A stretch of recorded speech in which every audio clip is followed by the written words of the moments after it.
De um lado do Brasil, sobram organizações criminosas. Do outro, falta coordenação para combater o crime. Aqui, Derrite, quem comete crimes tem benefícios de mais e punição de menos. E a falta de solução para o problema acaba punindo todo mundo. Ciro, ao contrário dos criminosos, quem está preso hoje são os brasileiros, que querem sua liberdade de volta. E para isso, é segurança já. Se você concorda, conheça mais o Progressistas. Jornal Nacional está começando com as principais notícias do Brasil e do mundo. Olá, boa noite. Boa noite. O Ministério da Educação prorroga as inscrições do Enem. O ministro do STF, Alexandre de Moraes, determina a prisão definitiva da deputada Carla Zambelli. Ela foi para a Itália e é considerada foragida. Uma festa junina é interrompida por tiros durante uma operação da PM do Rio. Um jovem morre e outras 5 pessoas são baleadas. Hemocentros buscam doadores em shoppings de São Paulo. A boxeadora Bia Ferreira defende hoje à noite o título mundial da categoria peso leve. A seleção feminina de vôlei vence de virada a Alemanha na Liga das Nações. A seleção masculina de futebol treina em São Paulo com a presença das famílias dos jogadores. E o Rio ganha uma nova rota turística com cartões postais do samba carioca. O Jornal Nacional está começando.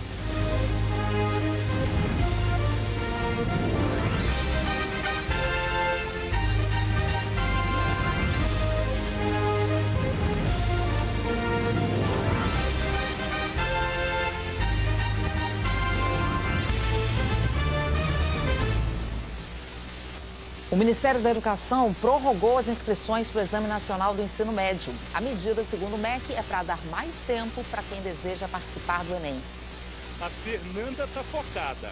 O dia foi dissimulado para o Enem no cursinho popular que a estudante de escola pública frequenta em Belo Horizonte. Ela quer cursar arquitetura. Sempre pensei em chegar na faculdade, sempre quis entrar na universidade. Para mim, o Enem é o caminho para chegar nesse lugar. Há 5 meses das provas, a coordenadora do cursinho incentiva, ainda dá tempo de se preparar. Quanto mais você pratica aquilo, mais você lida com aquilo, você vai conseguir gerir melhor seu tempo e fazer uma prova mais tranquila. O Enem é hoje a principal forma de entrada em universidades federais no Brasil. Com o exame, o candidato pode concorrer a vagas em mais de uma instituição e também ter acesso a universidades do exterior. Só que as inscrições vem diminuindo ano após ano. Em 2014, foram mais de 8,5 milhões de inscritos. O interesse pelo exame caiu pela metade 10 anos depois. Para este ano, o Ministério da Educação prorrogou as inscrições até a próxima sexta-feira, dia 13. As datas das provas estão mantidas, 9 e 16 de novembro. Estudantes matriculados no 3º ano do ensino médio em escolas públicas estão automaticamente pré-inscritos, mas precisam confirmar informações na página do participante. Convocar a todos os jovens que estão no 3º ano do ensino médio a se inscrever, a confirmar a sua pré-inscrição, e a todos aqueles que desejam ter acesso à universidade não percam a oportunidade de fazer a sua inscrição, agora já com a prorrogação dessa grande oportunidade que as pessoas podem ter de ter acesso ao ensino superior no Brasil. A Giovana não quer perder a oportunidade. O estudo ele pode mudar o futuro das pessoas, conseguir mudar de vida e ser uma pessoa melhor e melhorar. Hemocentros de todo o Brasil estão fazendo campanhas até fora dos tradicionais postos de doação para aumentar o estoque de sangue. Um gesto simples que era um sonho para Letícia. É a primeira vez que ela doa sangue. Eu acho que é uma coisa muito simples de fazer e pode ajudar muitas pessoas, né? Estou feliz, estou animada de estar aqui. A felicidade não era só dela. A mãe veio junto, orgulhosa de ter dado o exemplo. Hoje foi a primeira doação que eu espero que seja de muitas que ela venha fazer. Quem sabe se torna uma tradição de vir e doar em família. Nos hemocentros, junho é um mês estratégico. O tempo esfria, as férias estão perto e grande parte dos doadores desaparece. A campanha Junho Vermelho foi criada para incentivar a doação. A hemoterapeuta da Fundação Pro Sangue, que abastece 80 instituições públicas de São Paulo e da região metropolitana, lembra que sempre há demanda por sangue. O sangue ele é utilizado tanto na situação de emergência, situações de cirurgias de grande porte que precisam do suporte transfusional, mas também a gente não pode esquecer que tem pacientes que precisam do sangue constantemente para poder viver. Não existe um remédio. Uma estratégia para aumentar o número de doadores tem sido fazer a coleta fora dos hospitais, nos shoppings, por exemplo. Aqui em São Paulo, em 7 horas de ação, são recolhidas de 80 a 100 bolsas. Uma quantidade muito boa, segundo os hemocentros que participam do projeto. A ONG, que organiza as coletas externas, tem programação o mês todo. O shopping dá uma grande visibilidade para o projeto e, né, para essa causa que é super importante. As pessoas que de repente estão passando no shopping por algum motivo e quer doar, a gente também acaba encaixando e ela acaba doando ali também. A gente pede que todos doem sangue. Um dia a gente pode precisar também do outro, então é importante a doação de sangue sempre. A socorrista sabe bem. Ninguém vai deixar, eu nunca vou precisar. Vai precisar, sim. Não só por acidente, mas por outras maneiras da saúde, de cirurgia. Qualquer um precisa de uma doação. Com a coleta perto de casa, acabaram as desculpas do Fernando. Sempre na correria da vida e hoje resolvi fazer essa pausa para fazer a doação. 15 minutos depois, ele estava liberado. Mais tranquilo do que eu imaginava. E aí, vai doar mais vezes? Sim, com certeza. Vamos ver como é que fica o tempo nesse domingo? Thiago Scheuer, boa noite. Boa noite para você, para o Paulo Renato, para você que está com a gente aqui no JN. Amanhã começa a segunda onda de frio do ano, que vai mais uma vez atingir boa parte do país, derrubando ainda mais as temperaturas. Essa onda de frio vai durar até o sábado que vem e aí as temperaturas vão ficar pelo menos 3 graus abaixo da média nas áreas em azul claro, do Acre, passando aqui por Goiás, Minas, até o sul do Espírito Santo e também entre o Paraná e Santa Catarina. Nas áreas de azul escuro, fica ainda mais frio do que isso. O domingo vai começar com geada na Campanha Gaúcha, nessa área em azul onde está Dom Pedrito, vai fazer 1 grau só de manhã lá. São Miguel do Oeste, em Santa Catarina, com 11 graus, está na área mais clara, que significa nevoeiro. É o caso, por exemplo, de Florianópolis e Porto Alegre, que vão começar o domingo mais embaçadas, com nevoeiro. Em Floripa, inclusive, tem chuva que pode também já começar desde o final da madrugada. Aliás, ao longo do domingo, chove ainda mais em forma de temporais nessas áreas em vermelho, entre Mato Grosso do Sul, São Paulo, Rio de Janeiro e norte do Paraná. Nessas capitais aqui, os temporais vão chegando ao longo de todo o dia. Recife com 30 milímetros, São Paulo 25, 30 em Curitiba e Campo Grande também. Também vai chover, só que um pouco mais fraco nas áreas em verde claro, entre aqui norte de Mato Grosso do Sul, passando por Minas Gerais, nordeste e invadindo também parte do norte do país. Temperaturas ainda ficam altas para a época, por exemplo, em Goiânia, com 31 graus, Palmas com 36, 31 também em Manaus e em Boa Vista e 32 lá em Belém e também no Rio de Janeiro. No Rio só começa a esfriar a partir de segunda-feira. Dá uma olhada aqui nesses gráficos, você vai ver as temperaturas. Ó, Rio de Janeiro vai bater 22 graus só na quinta-feira e só 15 de mínima. E em Campo Grande as máximas não passam de 23 e vai fazer 10 graus de manhã na quinta. E sobre a chuva, ela continua ainda forte ao longo da semana que vem, perto do Rio de Janeiro, no leste nordestino e em pontos do norte do Brasil. Atenção, bom domingo para você, para vocês também, Ana Paula e Paulo Renato. Obrigado, Thiago, para você também. Uma festa junina terminou com 1 morto e 5 baleados na zona sul do Rio. Quadrilhas convidadas já tinham se apresentado e a anfitriã da noite se preparava para desfilar. Todos se divertiam até a brincadeira ser interrompida por tiros.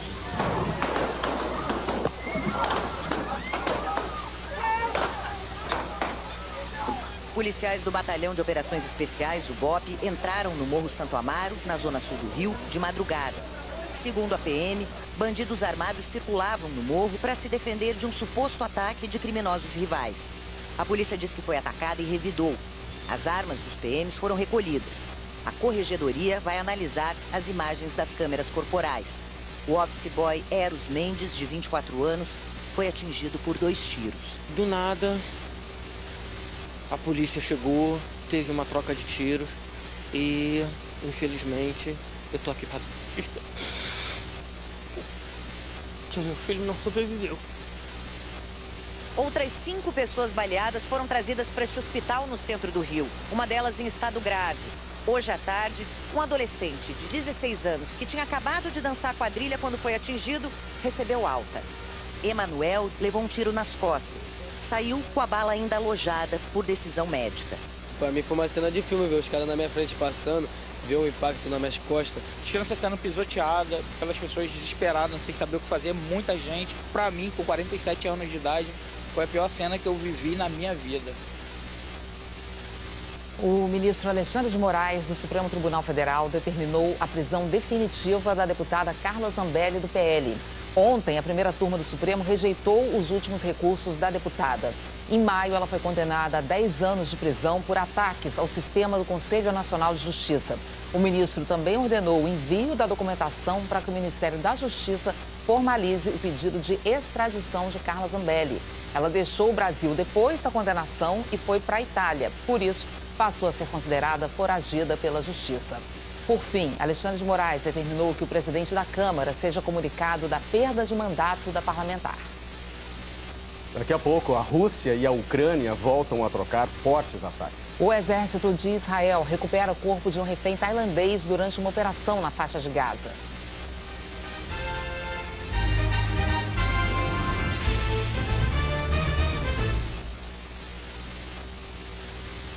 No Prezão da Claro, R$1 é real mesmo. É R$1 por dia em qualquer recarga. 15, 20 ou 30 dias. Você escolhe. Vem pro Prezão da Claro. Vem, Marimar. Vamos passar o texto? Vamos. Pra contar que o Mercado Livre agora tem frete grátis a partir de R$19. Eu tô aqui com a camisa 19. Pera, só 10. Qual é, Ney? Tá precisando de um 9 aí?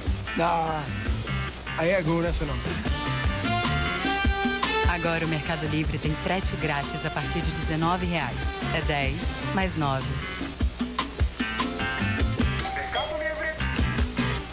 Os aposentados e pensionistas não merecem esse tratamento. Eu fico muito revoltado com eles fazerem isso com a gente.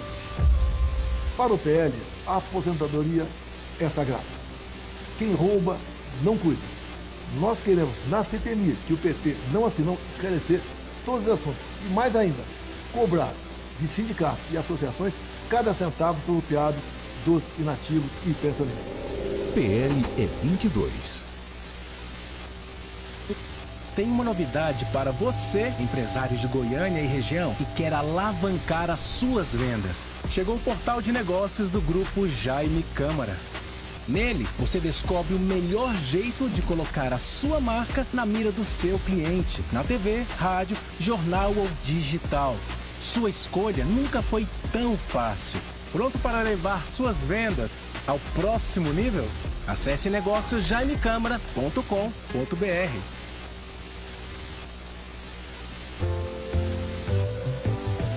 A arte faz parte da vida do Felipe desde os 8 anos de idade. E é aqui, no grupo Bailarinos de Cristo, Amor e Doações, que Felipe recebe alimento para o corpo e para a alma. As oportunidades que eu tive de formação, de experiências profissionais, foi tudo através aqui do BCAD. Eu devo tudo isso ao BCAD. Como é que foi para você mudar de aluno para hoje ser um dos professores do projeto? Eu tive a minha história transformada. E aí eu estou podendo transpassar essa gratidão que eu tenho pelo projeto para outras pessoas. Assim como o Felipe, Paulo Robson teve a vida impactada pela BCAD. A missão do BCAD é fazer com que as crianças vejam um futuro através da cultura, através do esporte, através da arte. Como é que você se sente, professor, em modificar a vida dessas crianças, desses jovens aqui no bairro Bela Vista com a BCAD? Eu me sinto privilegiado por fazer parte dessa história, por ensinar, educar.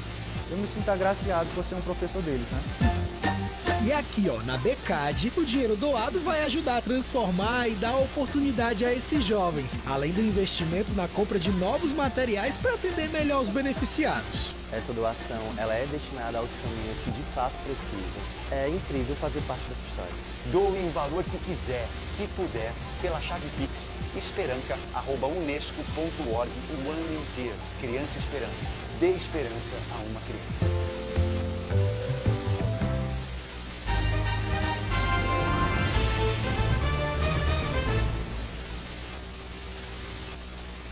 Agentes do Serviço Federal de Imigração e Alfândega dos Estados Unidos entraram em confronto com manifestantes que protestavam contra operações para prender imigrantes ilegais. A polícia de Los Angeles usou bombas de gás lacrimogêneo para dispersar a multidão.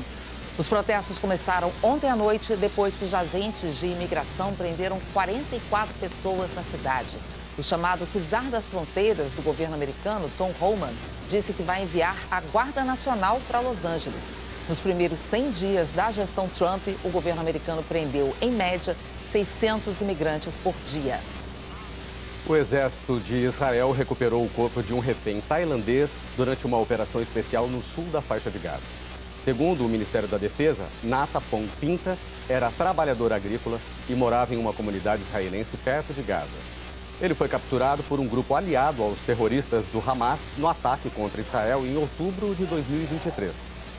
Neste sábado, bombardeios israelenses deixaram 45 mortos em Gaza, de acordo com o Ministério da Saúde, controlado pelo Hamas.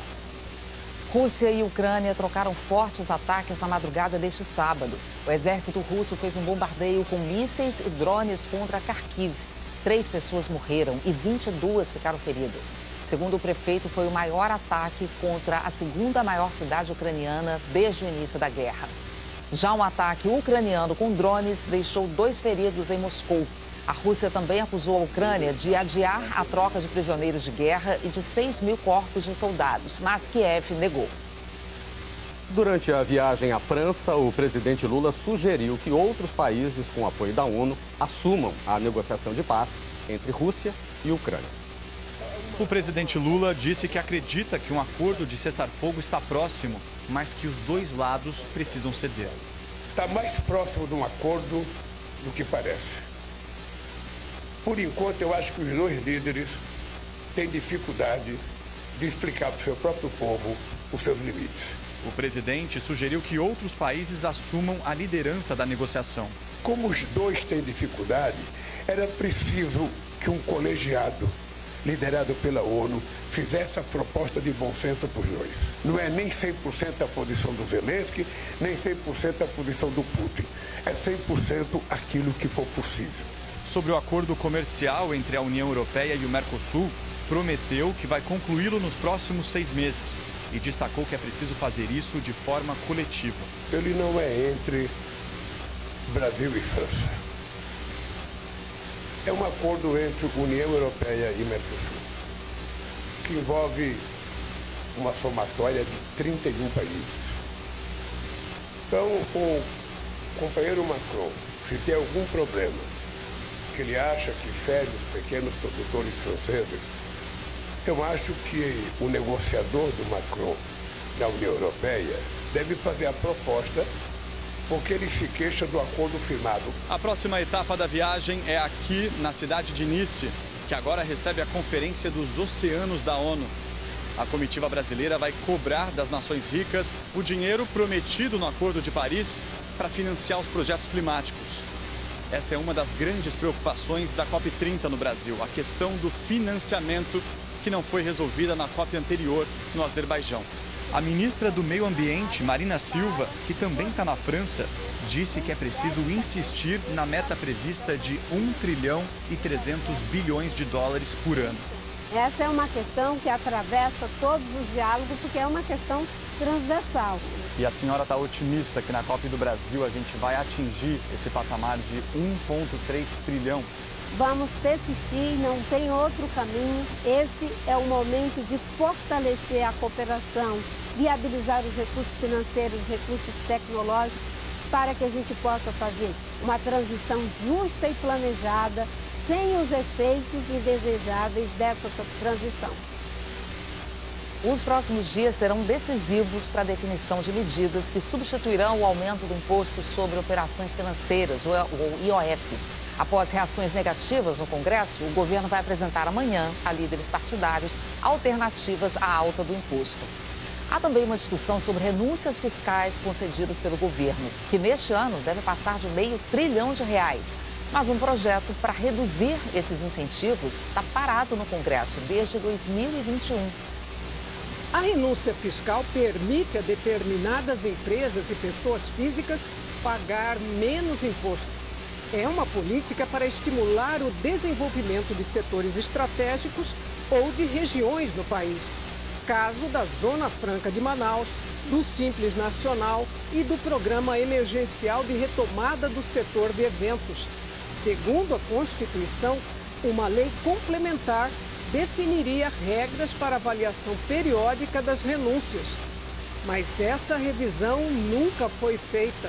O governo estima que só este ano o total das renúncias deve chegar a 544 bilhões de reais, 4,4% do produto interno bruto, a soma de todos os bens e serviços produzidos pelo país, bem acima da meta de 2% do PIB para 2029, estabelecida por uma emenda à Constituição aprovada pelo Congresso em 2021. A emenda prevê uma redução gradual dos incentivos e benefícios no pagamento dos tributos. Em setembro do mesmo ano, o governo de Jair Bolsonaro enviou um plano para alcançar a meta, mas o projeto não foi votado pelo Congresso e está parado na Comissão de Finanças e Tributação. O Congresso Nacional tem um papel muito importante nisso. Em 2021, na Emenda Constitucional 109, foi incluído um dispositivo para fazer uma redução linear dos benefícios tributários, uma redução paulatina dos benefícios tributários, que levassem eles até 2% do PIB. Hoje a gente está girando com os benefícios tributários aí alguma coisa entre 5% e 6%, 7% do PIB. O Congresso deu esse dispositivo, o governo apresentou um plano de redução desses benefícios e não saiu da gaveta. O jeito certo de se fazer a redução dos gastos tributários, das renúncias, dos benefícios tributários, é avaliar uma a uma e ver aquilo que tem eficiência, eficácia, efetividade e que o custo-benefício se justifica. O presidente da Comissão de Finanças e Tributação da Câmara alegou que nos últimos anos outros projetos tiveram prioridade, como a reforma tributária, e admitiu que faltou vontade política. Agora, segundo ele, a discussão de cortes no orçamento traz uma oportunidade de fazer a revisão das renúncias fiscais. Está em discussão o percentual de cortes dessas renúncias. Eu acho que podemos fazer os dois, um corte linear, que nós teríamos que estabelecer quanto, e inicialmente pensava-se em 10%. Nós podemos fazer um corte linear de 5% e, ao mesmo tempo, trabalhar aqueles outros e nós vamos fazer um filtro para ver o que é justo ou não. E, além disso, pode estar incluído na mesma lei, nós podemos dizer aquele que tem um período para terminar, ele termina e não é prorrogado. E isso já seria excelente. Ontem, durante uma agenda em Campina Grande, na Paraíba, o presidente da Câmara, Hugo Mota, do Republicanos, foi questionado sobre as renúncias fiscais.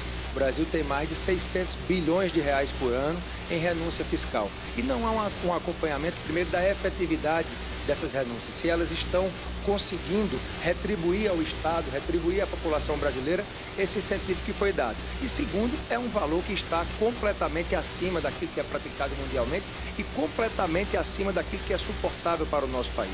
É por isso que nós defendemos uma revisão para que esses incentivos possam ser cortados e, a partir daí, o Brasil possa sinalizar para o mundo e também internamente para o setor econômico, para o mercado financeiro, que nós temos responsabilidade com as contas públicas. Em outro evento, Mota disse que vai levar a discussão para os líderes partidários. Nós temos a tranquilidade de dizer que assumimos a presidência da Câmara há praticamente 4 meses. Conseguimos já votar matérias importantes, instalamos comissões especiais, voltamos para as comissões mistas de medidas provisórias e não temos preconceito com absolutamente nenhum tema. E assim como esse projeto, nós temos milhares de outros projetos que poderão ser analisados. Então vamos procurar levar para o Colégio de Líderes, que é quem, junto com a presidência, faz a pauta da Câmara dos Deputados, para poder ver a possibilidade de pautá-lo e aí a Câmara exercerá o poder de decisão se aprova ou não a matéria. O descaso com a educação. Amanhã o Fantástico mostra uma escola que funciona há 2 anos num curral. E essa mata só não invadiu a classe até agora porque os próprios moradores da comunidade fizeram a limpeza da área. É denúncia, é fantástico. Uma escola sem paredes desafia alunos e é negligenciada pelas autoridades. Tem até uma barata aqui, ó, dentro da geladeira. os idosos na mira de operadoras de telemarketing. O Fantástico investiga as estratégias para enganar um público desprotegido. A gente faz entrar na linha e falar. Um envenenamento criminoso faz uma vítima fatal em Itapecerica da Serra, na Grande São Paulo. Mas uma adolescente sobrevive e conta como ingeriu arsênio ao comer um bolo. Não consigo ainda acreditar que alguém foi capaz de fazer isso com a gente. A erupção de um gigante. O Etna bota turistas para correr. No Show da Vida, um documentário quentíssimo mostra a ciência dos vulcões ativos da Itália. Vida nova. Como esses pequenos transplantados superaram a difícil espera por um órgão. A onda de vídeos hiperrealistas chegou de vez. E a gente não ia ficar fora dessa, né?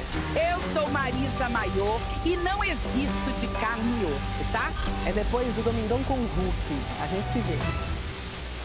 Daqui a pouco, a seleção treina em São Paulo com a presença das famílias dos jogadores. E uma nova rota turística no Rio, distante dos cartões postais tradicionais.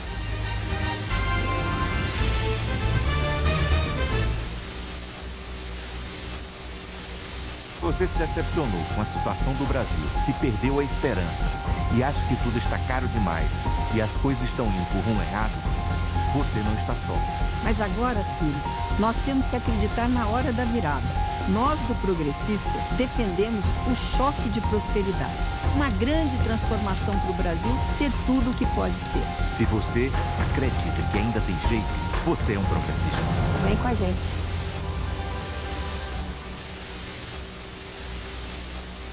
A festa do milho e seus pratos tradicionais em Goiás. A importância de fazer ração para as abelhas, inclusive bife proteico.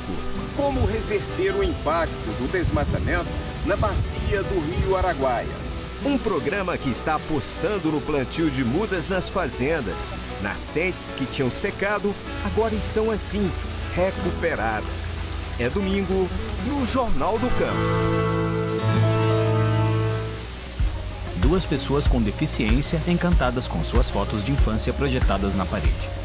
Na nossa infância, não era fácil achar informação e garantir que crianças com deficiência tivessem acesso aos seus direitos.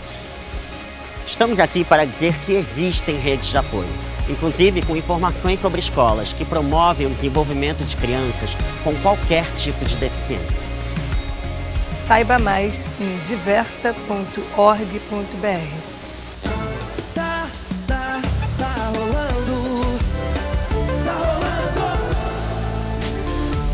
Nesta semana, uma das manifestações populares mais tradicionais de Goiás, o Circuito das Cavalhadas, chega aos municípios de Santa Cruz de Goiás e Posse, nos dias 7 e 8 de junho. A encenação segue até o dia 21 de setembro, percorrendo 15 cidades goianas. Participe! E o que tá rolando? Tá no balaio! Amanhã, no Alto Esporte, vem aí a versão carros do Festival Interlagos. E temos spoiler. E ronquem os motores!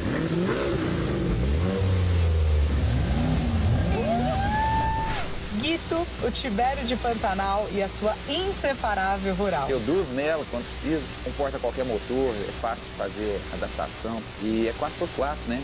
É amanhã, às 7 da manhã, no Alto Esporte.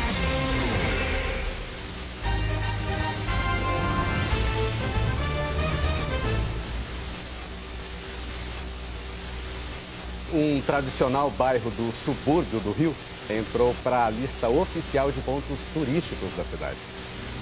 O endereço no Rio guarda tradições que começaram no século XIX. Madureira é um bairro que simboliza o país. Madureira é uma espécie de museu do Louvre de bens culturais e materiais. Histórias, como nessa casa aqui, onde era ensaio da velha guarda e virou a roda de samba mais antiga do Brasil, que era o pagode da Tia Doca, da onde saiu várias pessoas famosas, inclusive Zeca Pagodinho e Jovelina Perolaneira. Um lugar para viver e aprender. Por isso, a Embratur inaugurou aqui a Rota do Samba. O que a gente quer é que esse turismo que já vem para os lugares tradicionais do Rio de Janeiro conheça um Rio de Janeiro mais profundo, conheça a raiz dessa cultura, a raiz desse samba, que venha conhecer o Rio de Janeiro como um todo e possa desfrutar da sabedoria do subúrbio. Um dos pontos históricos é a casa do Candeia, poeta do samba que viveu aqui. Pertinho de outra muito importante, a casa da Dona Esther, onde aconteciam festas que duravam dias. Duravam mais ou menos 3 a 4 dias, até uma semana às vezes. Vinha Paulo da Portela, Heitor dos Prazeres, Pixinguinha. Esse lugar sintetiza há tanto tempo a diversidade social brasileira que na década de 1940 chamou a atenção de Walt Disney. O norte-americano, criador dos desenhos animados mais famosos do mundo, esteve bem aqui. Na época, a quadra da Portela era exatamente nesse ponto. E aqui o Walt Disney conversou com Paulo da Portela, fundador da escola. Saiu com a ideia de um personagem muito brasileiro que fez sucesso no mundo inteiro, Zé Carioca.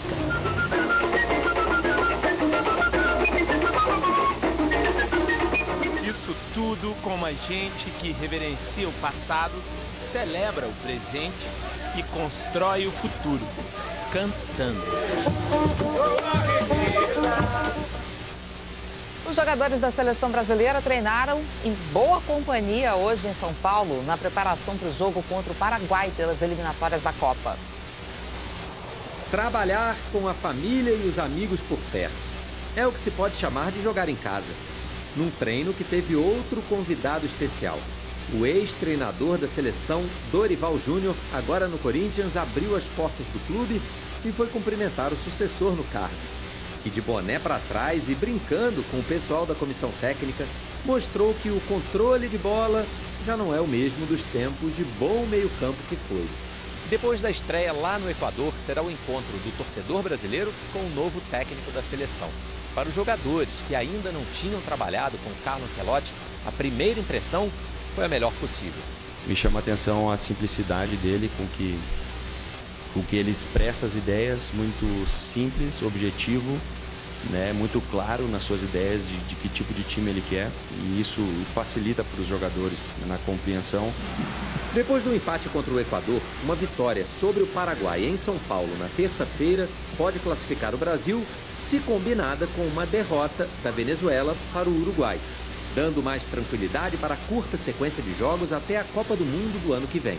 O ideal é que a gente possa conquistar essa classificação com méritos, jogando bem.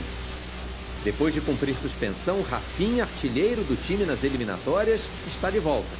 Como mandante, o Brasil conquistou 14 dos 22 pontos que tem. Foram 4 vitórias, 2 empates e apenas uma derrota. Faltam 7 dias para o início da Copa do Mundo de Clubes. Botafogo, Flamengo, Fluminense e Palmeiras são os times brasileiros na competição. O Fluminense foi o primeiro a desembarcar nos Estados Unidos, sede da Copa. O time chegou hoje à Colômbia, na Carolina do Sul, e já treinou.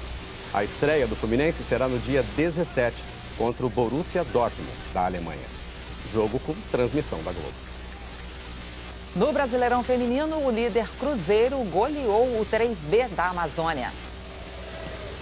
A Marília abriu o placar para o Cruzeiro em Contagem, em Minas Gerais. Aí vieram 2 gols da Letícia Ferreira, um de longe e outro da pequena área. Jogada individual da Gisele, que tocou de calcanhar para a Patrícia Sochor fazer o 4º. O 3B da Amazônia descontou com Isaura Viso. E a Gisele fechou a goleada com estilo, 5-1. Em Caxias do Sul, gol da Jaiele e vitória por 1-0 do Juventude sobre o Sport, primeiro rebaixado desse Brasileirão. O São Paulo derrotou o Bragantino com gols da Isa Guimarães, da Aline Milene, da Camilinha, de primeira, e da Robinha, 4-0. Em Porto Alegre, Julieta Morales fez o primeiro do Internacional, que ampliou com Fefa Lacoste. O América Mineiro empatou com gols de pênalti da Soraya e da Pimenta. Mas o Inter ganhou o jogo. Kathleen fez 3-2. Veja a seguir, a seleção feminina de vôlei vence a Alemanha de virada. Os preparativos da boxeadora brasileira Bia Ferreira para a luta de hoje à noite.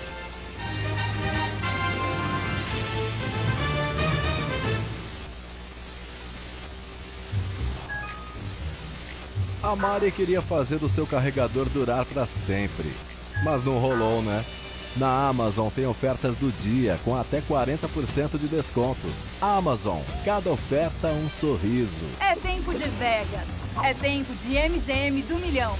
Seus jogos favoritos podem te levar a um prêmio acumulado de mais de 3 milhões de reais. É tempo de diversão, é tempo de emoção. Bet MGM, é tempo de Vegas. O agro é tudo e tá em tudo. Tudo mesmo. Na pausa que recarrega a energia do home office da Telma.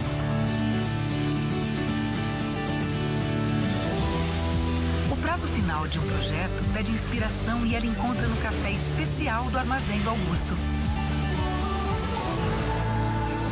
O grão escolhido vem de Baipendi, no sul de Minas Gerais. Colhido entre maio e setembro, quando o tom cereja das frutas chega em sua cor ideal.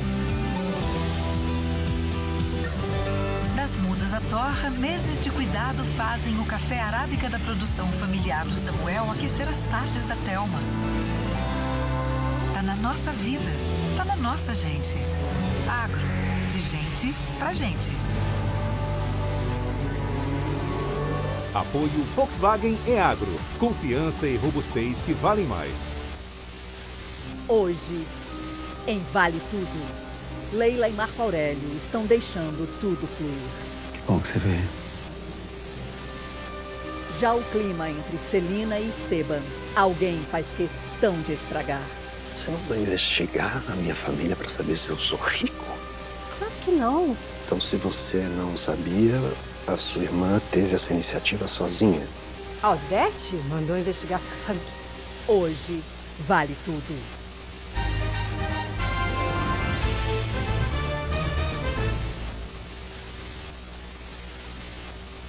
A seleção brasileira feminina de vôlei derrotou a da Alemanha na Liga das Nações, no Rio de Janeiro. Foi o teste mais difícil para as brasileiras até aqui. Depois de 2 vitórias tranquilas nas 2 primeiras partidas da Liga das Nações, a seleção precisou ir até o 5º set para superar a Alemanha. 3-2, com 21 pontos da Ana Cristina. Sempre vai ter uma que talvez vai ser a maior pontuadora, vai receber um pouco mais de bola, outra um pouco menos, mas todas são essenciais para esse trabalho dar certo. Para ver do que esse grupo é capaz, é preciso olhar para cima. A média de altura é de 1,86 m.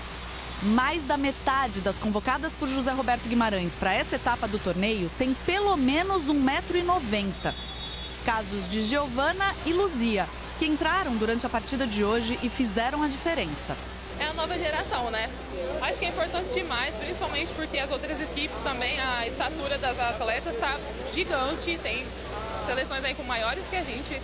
Amanhã a seleção volta à quadra, dessa vez para enfrentar a Itália. As atuais campeãs olímpicas vieram para o Rio com 10 das medalhistas de ouro em Paris e, assim como o Brasil, estão invictas na competição. Estou feliz da Itália ter vindo com o time campeão olímpico, mas a gente tem que aproveitar tudo que significa jogar contra a Itália. Para a gente é uma honra tê-las aqui e amanhã a gente espera um bom jogo. A Globo transmite ao vivo o jogo entre Brasil e Itália pela Liga das Nações de Vôlei amanhã, a partir das 10 da manhã, horário de Brasília. É uma das atrações do Esporte Espetacular. O Esporte Espetacular desse domingo está internacional. 97 é a maior façanha da minha vida. Direto daqui de Roland Garros, na França, conversamos com Gustavo Kirten, o Guga e ainda tem muito mais. Tá quase tudo pronto para a Copa do Mundo de Clubes. Esse estádio, o de Nova Jersey, que fica pertinho de Nova York, aqui nos Estados Unidos, vai receber 2 finais importantíssimas do futebol. A da Copa do Mundo de Clubes e, claro, a da Copa do Mundo do ano que vem. Tem ainda o Rei do Terrão, uma disputa bem brasileira. Estamos em São Paulo, no berço, na escola, na faculdade de tantos craques. Vai começar aqui no Esporte Espetacular, o Rei do Terrão. Sim! O Esporte Espetacular amanhã é mais cedo, 9h15. Espero você. A boxeadora brasileira Bia Ferreira luta hoje defendendo o título mundial da categoria peso leve. Quando levantou esse cinturão pela primeira vez, Bia Ferreira ainda se dividia entre dois caminhos. O boxe profissional, com lutas mais longas e duras, e o boxe olímpico, de menor duração e com regras mais rígidas de proteção. Cara, é bem difícil, a gente tá falando do mesmo esporte, mas que são totalmente diferentes. A Bia é um caso de sucesso nos dois. Prata nas Olimpíadas de Tóquio em 2021, bronze nos Jogos de Paris no ano passado. E olha que poucos meses antes ela tinha conquistado o maior título dela no boxe profissional, campeã mundial da Federação Internacional. Só que agora a carreira híbrida não existe mais. Tenho 2 medalhas olímpicas, então eu tinha que criar um novo joguinho, tinha que fazer uma nova meta, que foi estar no profissional ali. Logo mais a Bia vai defender o cinturão pela segunda vez. Neste ringue aqui em Orlando, nos Estados Unidos. A luta de hoje ainda tem uma rivalidade envolvida porque a desafiante é argentina. Maria Inês Dinamita Ferreira já fez 12 lutas e ganhou todas, mas todas na Argentina e nunca enfrentou uma oponente tão vencedora quanto a Bia. Durante a pesagem, ela levou a bandeira da Argentina e ficou provocando a brasileira. A Bia respondeu com o silêncio e a confiança de quem conhece o sucesso em mais de um caminho no boxe. Você pode acompanhar a luta da Bia Ferreira e outros confrontos ao vivo no canal Combate. A Globo vai mostrar a luta da Bia depois de Supercine. Uma boa noite. Uma boa noite, um ótimo domingo para você.